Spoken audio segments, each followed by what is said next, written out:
Well, turning to your local election headquarters, Louisiana lawmakers continue their special session with a look at the elderly. The coronavirus has hit our seniors hard. NBC Local 33's Harrison Golden shows us the push to ease what has been a rough path.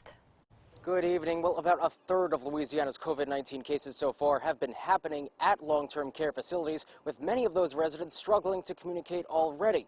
And so comes this push, quite literally, to give a voice to those who are struggling to speak for themselves. I had one last video conference with him about a week before he died. It was the last time I heard him say my name. It was the last time I heard him tell him he loved me.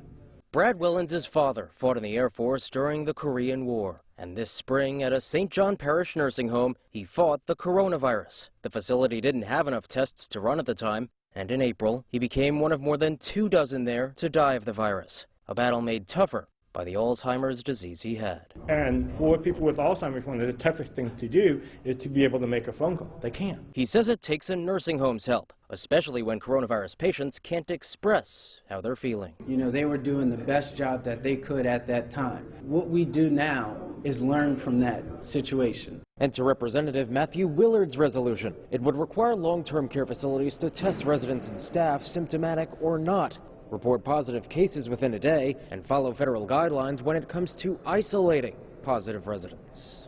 I would say that the only better time that we had to deal with this resolution would be yesterday. It would also ensure families can call or video conference with patients facing Alzheimer's or dementia, so that families like Brad and his family can communicate with their loved ones. Give a voice to those people and give a voice to the elderly that aren't able to.